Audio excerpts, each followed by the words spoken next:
name is Marco Dominic Gonzalez. It is November 19, 2014, 08:03 a.m. I'm at the 42-hour mark of hunger strike, protest, fast. Feel great, by the way. Felt better than I did yesterday. Oh my gosh. But anyway, watch my videos from yesterday, then you'll understand. And this is my question. It looks like somebody had a conscience when they voted for the no Keystone Pipeline. But this is my question, and you as a citizen, or you as a global citizen. In life, folks, you need to define things. If there was a BP oil spill on land with that length of pipe, is that a national security threat? Yes, but it needs to be defined. Meaning the president or Congress needs to ask the NSA to say, or the State Department, and say, if you have that length of a pipe, you have a BP oil spill on there, is that a threat to national security? I say yes, it has to be defined.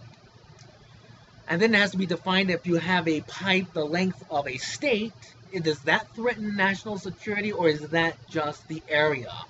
But everything has to be defined.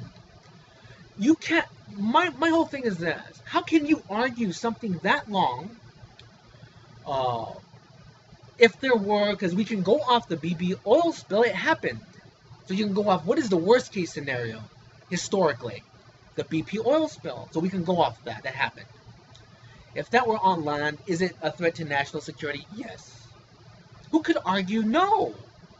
I want to hear that argument, but that has to be presented to the people so the people can, this is something that people should vote on actually, but everyone would have to vote. You know what I mean? We need to computerize voting so every American who is registered to vote can vote. And registration, folks, to vote should be when you're automatic. When you're 18 years old, you are automatically registered to vote. It should not be this process of this.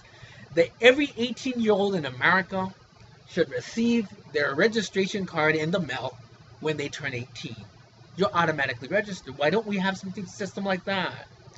Then you computerize voting, and then they go on the website and they say, oh, wow, man, look, I got my card, and I'll put my ID number in there, and I'll look at the issues, and I'll vote. That'll be a good start, vote on that. Because I'm saying, you know, how can anybody tell the president or tell Congress that something with that type of area, and you can go off the BP oil spill on land, who could argue that that's not a threat to national security? Think about it. I don't know why we're dealing with that issue. This is an issue that should not even have a vote. But anyway, again, when obviously the Republicans will take control in January, and then they'll vote it through. It's just it's like this game, man. When things have to be defined, and if anything threatens life, human life, species, and the land, that is a threat to national security. I know the land doesn't have rights in the United States of America, but humans do, and so do animals.